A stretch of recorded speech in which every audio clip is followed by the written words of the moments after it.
We're going to all be sucked into it, but we're not even going to realize. It's already starting to happen, and within 5 years, it'll be commonplace. The power has shifted to the customer. I think Web3 takes off in a way that will shock people with how transformative it is to society. Flipping everything that we're used to on its head. Literally everything. This is the future of the internet.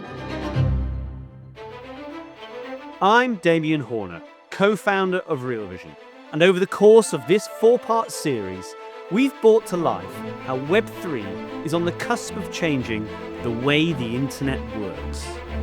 In this, the final episode, we look beyond the present and seek answers as to what a future Web3 world will look like and how it will impact all our lives.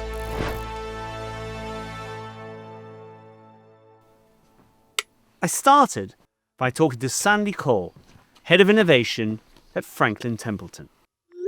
Sandy, so glad you could join us because I think we need your help. We're at that point in this video series where we've talked to a lot of people about Web3 and how that is evolving, but we need some help to understand the really big picture of where it's going, and you're one of the world experts. So I guess the first question I want to ask you is, how many companies are in this space? I mean, I still don't quite understand. Is this a real early adopter space, or is it quite mature? Where are we on that trajectory? So I think that we are still very early, right? But it's going to unfold in stages. And I'd like to think about how past patterns inform what we can expect in the future. And so if we think about the emergence of the web, in the mid-1990s, late 1990s, we really started to see adoption increase. And we started to see new use cases coming on, and they were very exciting for the time. Things that seem so commonplace today, but I remember the first time I could pick concert tickets and buy them online, or the first time that I was actually able to book an airline reservation online or order books through Amazon, right? These were brand new functionalities. Doing online brokerage was a brand new functionality, and people felt really good. But what we didn't realize at the time, and that we saw Damien going further, was that it evolved in ways no one was really expecting, right? It opened up this whole concept of communities. It opened up the pathway to social media. So what happened was adoption started to build, but it started to build to do things we had already been doing, but doing them better. Right. And then what started to happen was the true innovation took hold, and we started to change the way that we did things. Not just do things we used to do better, but actually change the way that society operates because of this technology. And so we have not even begun that stage yet in Web3. We are starting to see some businesses emerge that are doing the things that we have already been doing in the platform economy better, but they're not yet changing the entire model of how society works. And that is really where I think we're headed. Okay, so I understand. So we're still at that stage of doing what we're already doing better, faster, quicker, more secure, which is good and great, and companies are already benefiting from that. But the Pandora's box of possibilities, we haven't even scratched the surface yet. Yes. Okay, I get that. Fantastic. Now, here's my other big existential question. Is it actually going to happen? I mean, is it inevitable, or is there still some doubt about whether it's actually going to happen or not? Yeah, I think it's coming, whether we like it or not. And I think it's coming for 3 big reasons, right? Number one, we have seen this happen 3 times already in the past. And each time it's happened, we have seen the entire way the society operates change, right? It started in the 1960s. When we first had commercial computers come out, it went from taking 90 minutes with an agent to create an airline reservation to a single airline agent being able to book 5,000 reservations in a day. We went from having, the financial markets trading where to buy a security, I had to exchange a piece of paper, to us digitalizing our entire security infrastructure. Right. So that was the first wave. Stage 2 was I could go myself. I could go onto an airline website and book my own reservation. So that was really giving more power to individuals and to businesses to be able to engage in a new way. Phase 3 has been our platform economy, where we are. And this has really introduced this idea of networks, right? I don't just deal now with one airline. I want to go to a place where I can look at every single airline, look at every single competitive price, and book my hotels and book my cars and get restaurant recommendations. We have gone from this agent-based, I deal with one company at a time, to now these networks where I'm dealing with an entire conglomerate of different entities that are all complementary, but they're still very intermediated. And what is going to be transformational about Web3 is that all of these things today that I need to go to a platform to accomplish, I have to go to Amazon to go purchase all these things that I do through Prime, or I need to go to Uber to book a car, or I need to go to Airbnb to book a reservation. That's going to all be happening peer to peer. And so that is the innovation that we have not yet begun to really unpack. And that's where we really are moving now from having been a agent-driven economy where the agent had to perform the tasks to we are going to become a peer-to-peer economy where we are able to do all of these activities directly with each other because it's computer to computer enabling it. Just explain to me, what's the role of the company in all this? What happens to the Uber or the Amazon in this game? I think the part that I'm the most excited about is that as the consumer, I may not even realize that this has changed so much under the covers, right? As the consumer, my experience is still going to be, I want to go somewhere, I go on to a app, I book a car. The only probably noticeable difference is going to be I might not have had to set up that app. I might not have had to give it a lot of my personal information. I might not have had to give it my bank account or my credit card information. I'm going to just be able to go onto the app. I'm going to be able to contract for a service. The app itself is going to be checking my wallet to see if I have the available funds because I have to link my wallet to the transaction. And if I do, they're going to create the contract for me between me and you as my driver. That whole service will be delivered, but I don't have to do anything extra under the covers. It's going to feel very seamless to me, but it's going to actually operate much more effectively and much more cheaply, really, because I'm not going to have this intervening entity that is trying to make a spread on my transaction. Got it. So this is why people talk about no middlemen and things being frictionless. Our CEO, I love it. She always refers to all of these intermediaries as toll takers. I drive a lot on the New Jersey Turnpike, and it used to be I had to stop every time I got to a toll booth. And I had to actually physically exchange a ticket and physically exchange money with the toll booth operator. But now they have put in these little electronic sensors and I just drive straight through and it all gets taken care of in the background.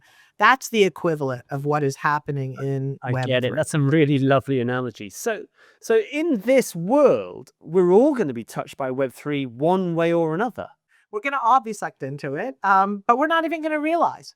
Like there was no bell ringing when all of a sudden we moved from the internet to the platform economy. It happened so gradually that you didn't even realize it was happening. You tried something new, maybe this crazy thing called Facebook, and it was kind of fun, and you started to engage with it, and then, oh wow, I'm having trouble hailing taxis. Maybe I'm going to download this app called Uber. It becomes like, oh, there's an easier way to do this. Let me try this easier way. And so it happens very gradually. And it sounds like, just like Web 2, it's going to happen because the benefits are so obvious that audiences naturally gravitate towards them. The one piece that will be very new, and I think that once people catch on to the power of it, will become the biggest driver of our move to Web3, is really this idea that the resource I provide through my participation is valuable, right? Me as participating in this network is giving this network value. And as a result, I am incentivized to continue to engage with the network by being given tokens. This idea of tokenization as a reward mechanism is going to become hugely important. And it makes so much sense, right? Today, when I have a debit card or a credit card, I fully expect to get cash back, right? I wouldn't take a credit card that didn't offer me cash back today because I should get an incentive for using the card. Mm. We as consumers are creating the data, we are creating the engagement, we are creating the opportunities for transactions. That is a hugely valuable resource, and we should be compensated for that. And that has not been the way that society has worked. The compensation has gone to the companies that sit in the middle. But now that compensation is going to flow through to the participants that drive the network activity. And once people catch on to that and start to see the power of that, I think Web3 takes off in a way that will shock people with how transformative it is to society.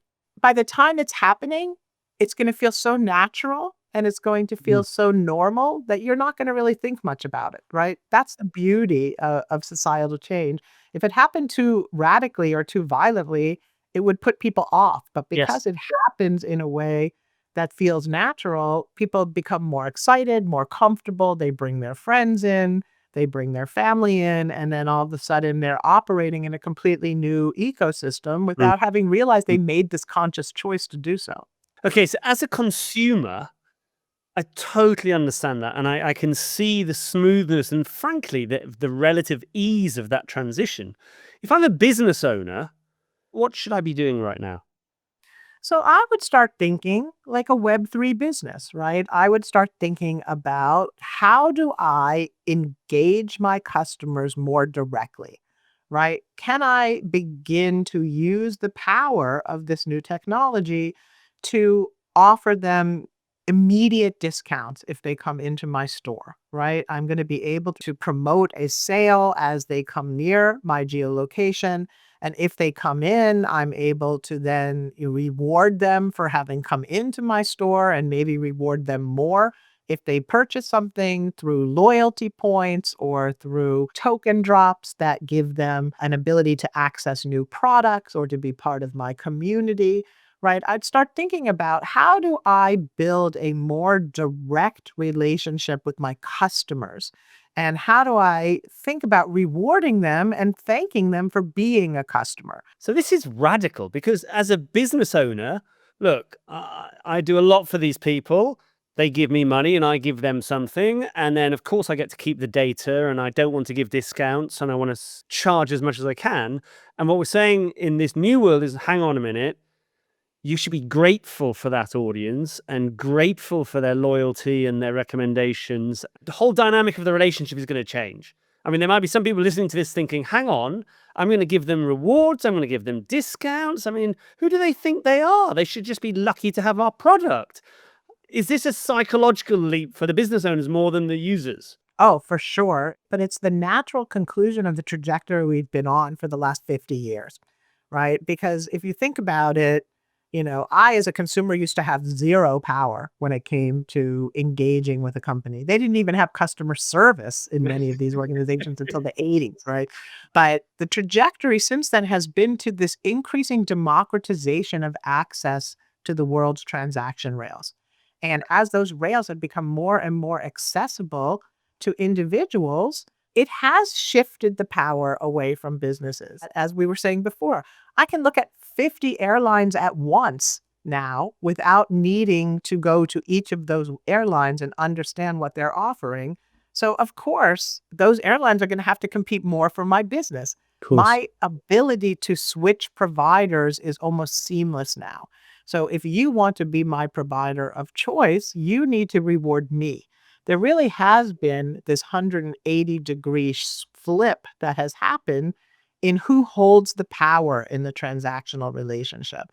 And I think that the businesses who recognize this and who really engage with their customers as a valued resource, right? The world is becoming customer-centric, not product-centric. So the people who engage with their customers as a valuable resource are the business models that are going to succeed in the future and build loyalty and build community, which will bring in more consumers, right? It really is a network effect. Wow. Okay. I'm getting real clarity here. It feels like lots of people are talking about Web3, but how do I actually do it with the technology, with the developers, the platforms? We've talked about Sui. Is that where I start? Yeah. So, first off, you need to understand that these big blockchains are the new utilities of the future, right? That they are going to become the world's ledger, right? So, I want to go to a platform that feels like it is going to get very good traction because the more people who transact on a ledger, the more cost effective and the more secure and the more developers are going to be attracted to that ledger, right? So there, again, network effects. Our whole new economy is driven by network effects. So I want to find a platform that is beginning to build and drive its network effects. Then I would look at this idea that there has to be a robust developer community associated with that platform. Because, in a sense, these developers are the entrepreneurs that are creating the building blocks that will allow me to build my business. I'm now understanding why Raoul and Sui have made such a big deal of the fact that their team have come from Facebook, because it's not that the technology at Facebook is better than anywhere else, it's that their whole mindset is scale, scale, scale, scale, which sounds like it's crucial to this.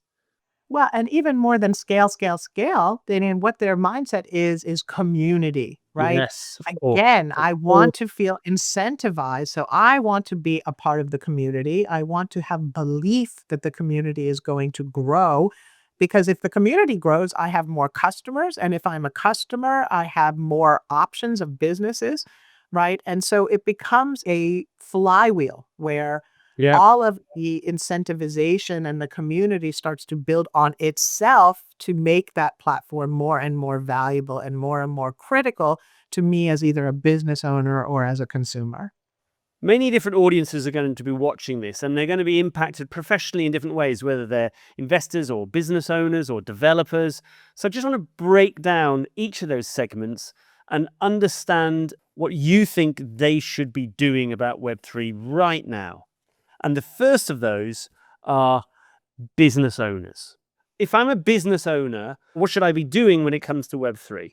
I think the first thing I would be doing is trying to understand, how do businesses that look like mine, right? Are there other businesses like this that are starting to launch on Web3? And can I look at those businesses and get ideas? Can you use a new way of marketing? Can you use a new idea about incentivization to find a new connection point with your customers? Okay, so we've talked about business owners. What about investors? How should they be thinking about Web3 in terms of the businesses that they're looking at to invest in and how they invest? I think that this is where I feel like there is a big shift in thinking going on.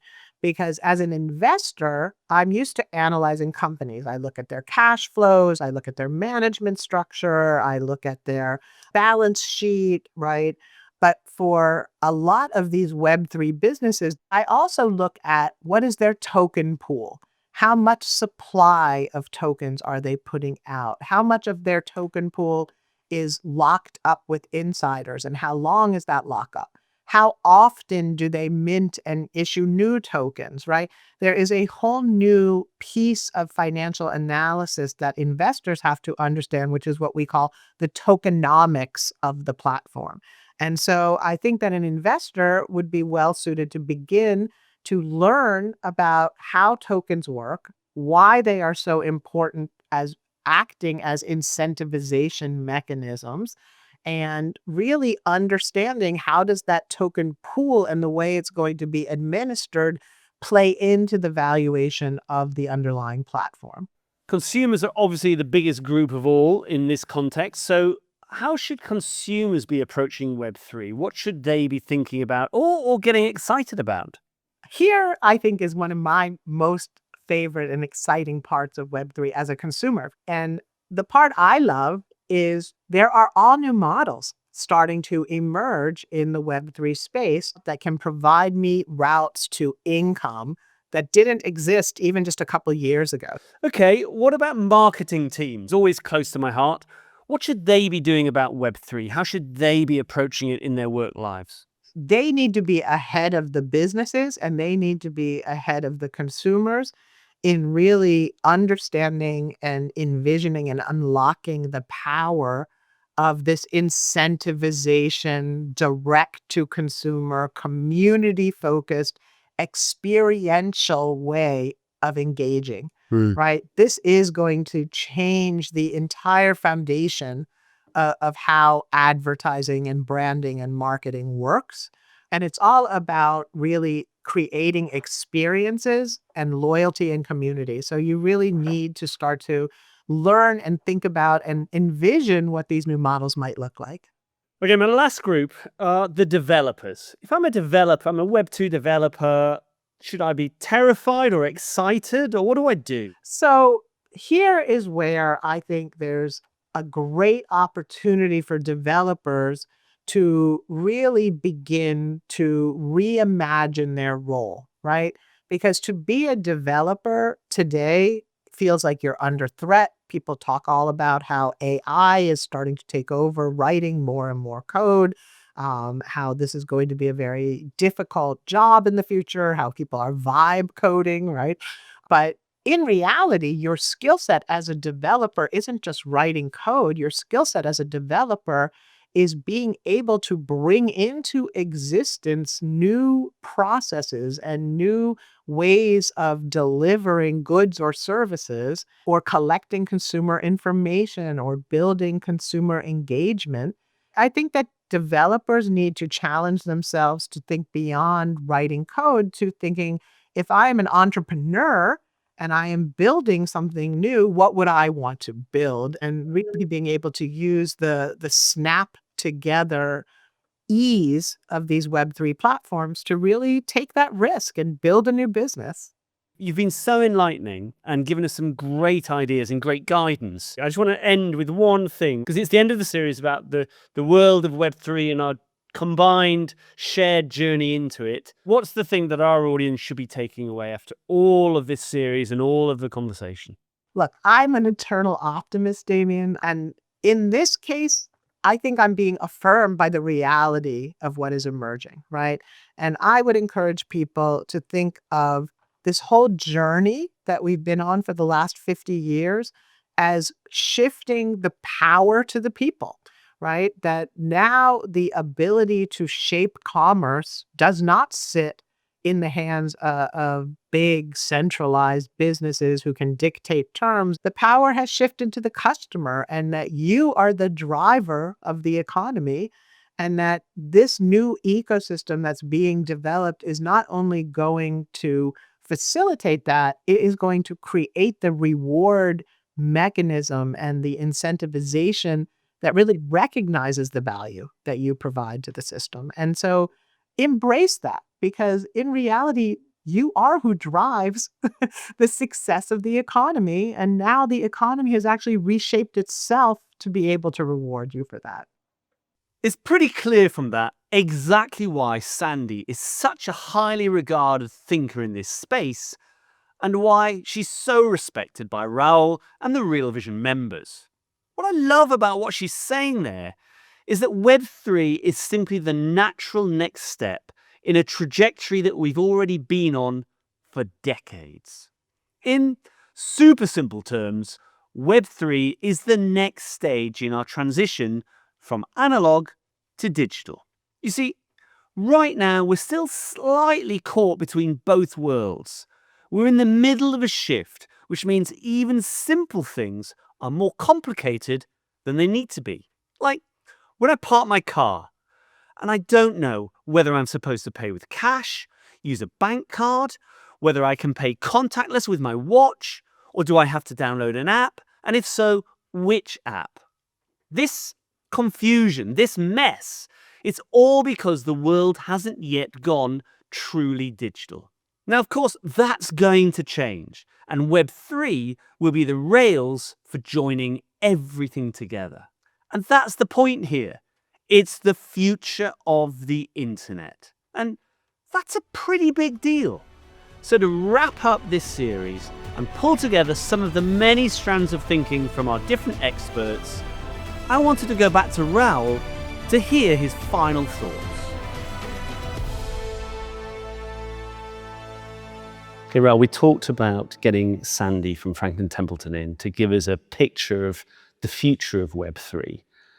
I'd like to step back even further with you and look at the really big picture. A Web3 world, what is that like? I think this is the future of the internet.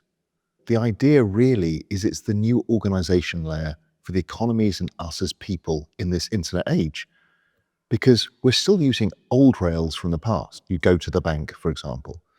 But this is now becomes this instantaneous, trusted layer of organizing humanity at scale. And so it changes everything. It changes how money works. Money can now be programmable. It can change. It can be instantaneous. But it's not just about money. Money's just part of it. Other things can be tokenized themselves. It's much like stocks and shares can be tokenized and instantaneously sent around the world and recorded ownership. In this new world, you own your assets, provably in your wallet for yourself. But it's not just for you. In 2008, when Lehman Brothers blew up, nobody knew who owned all the assets because they're all being reused. In this way, we know. So it's a better way of organizing finance and money. But then we think of the other side of the internet. What do we do all day? We connect with each other. We do commerce. And again, the rail's broken for commerce. Again, part of that's the money layer. But then in this new world, we're living with AI agents everywhere. We don't know what's AI, what's not. And okay, fine, that's an easier world. We can do amazing things. We can be hyper-productive. But you don't know who's a human.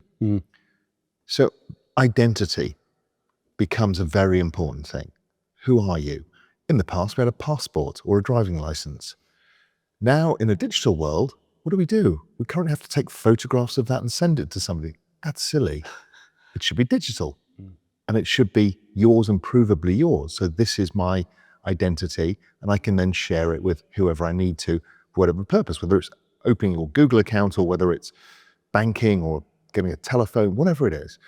So identity solves that for the digital world because we don't need passports. Because again, if you think about it, it's a bit weird technology, right? It's old bits of paper. It feels like we're in a hybrid stage, actually, where we're taking photos of a material thing and sending it digitally to someone else to record it digitally. When you say it like that, it feels so prehistoric.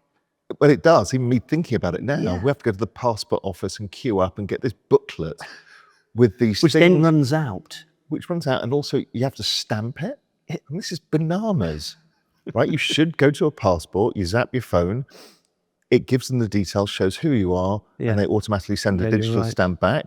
They have then a record of every single person who's come into a country, left a country, all of that. Even just the printing of a passport, those really complex pages. Why? Yeah.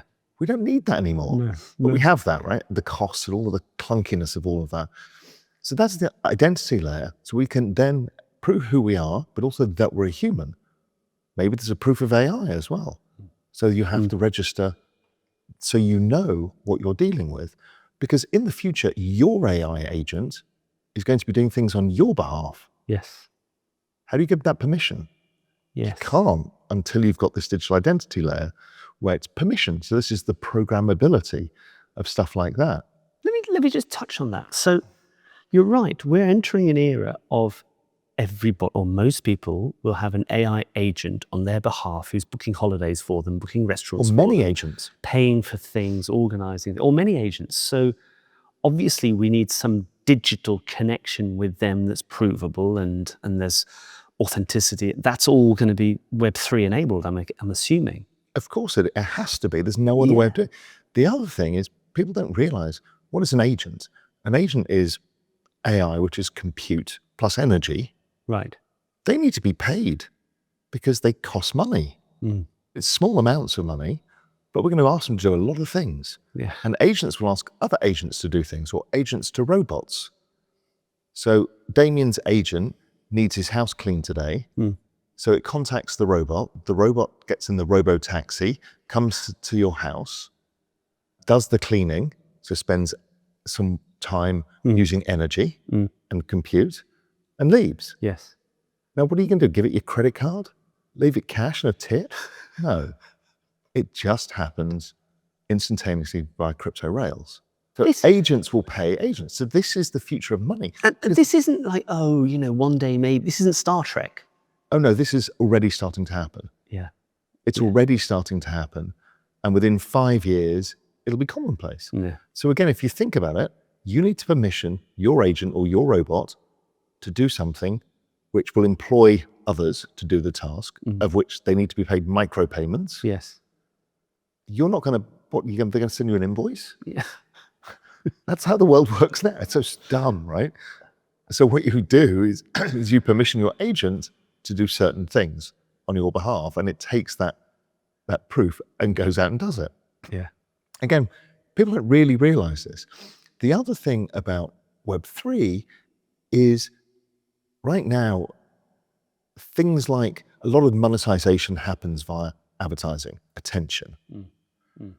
Now, what happens is we use a platform like YouTube, and the advertisers show us stuff.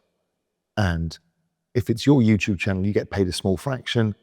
Google, the advertisers, everybody makes all the money in the middle. In the future, you're going to permission your information because you own it. It's in your little locked vault, which is Web3. And you'll say, sure, you can serve me ads, but you're going to pay me.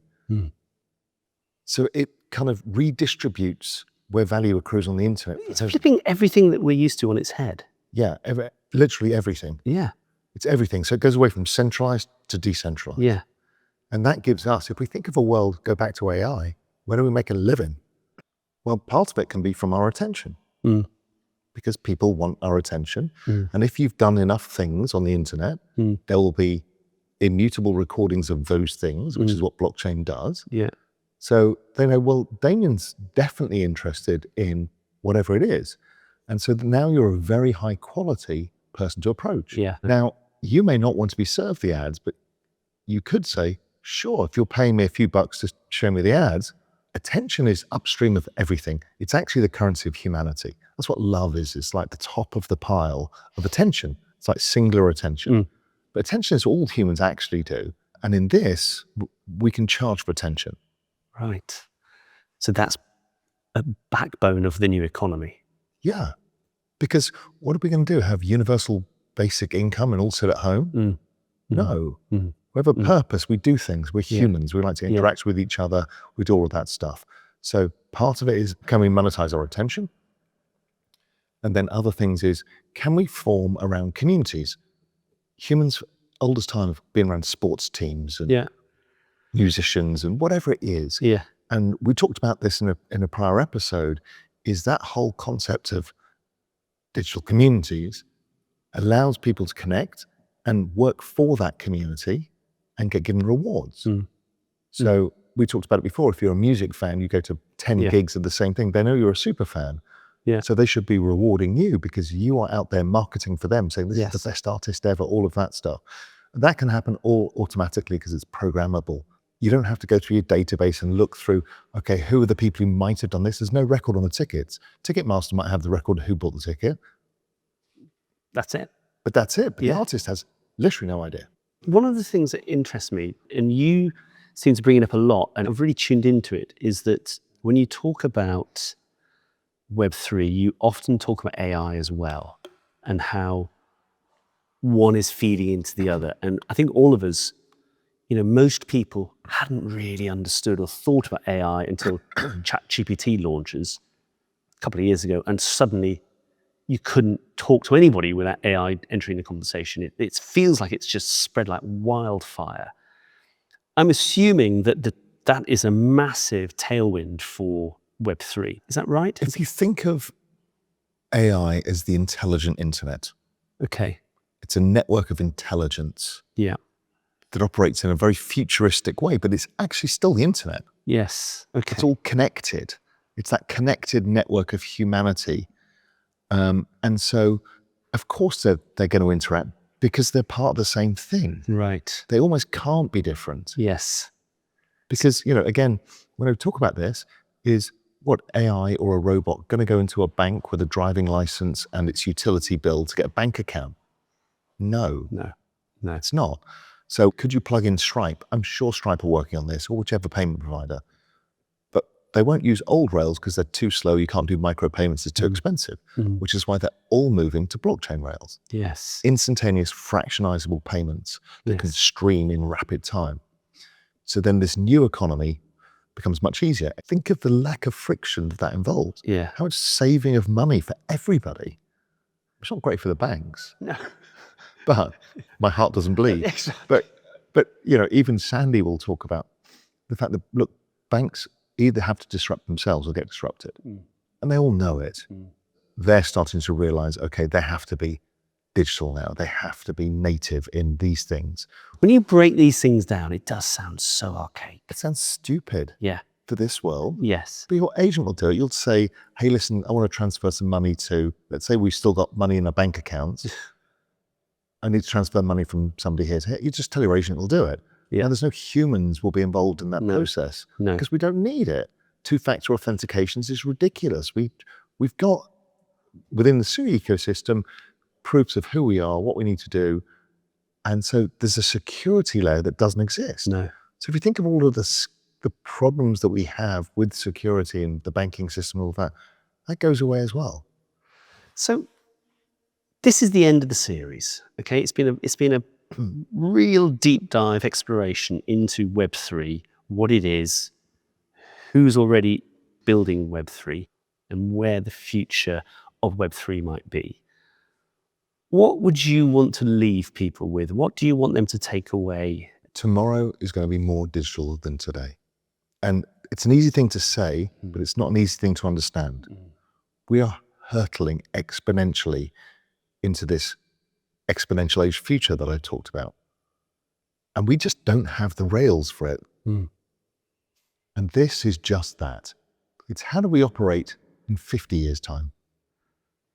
It'll be on these digital rails. It just becomes a frictionless world where all this stuff now sounds complicated. You won't even see it. Yeah. It'll just happen. So when I say tomorrow is going to be more digital than today, you can either adopt it late or adopt it early. We've seen great fortunes accrued by people who adopt technology early.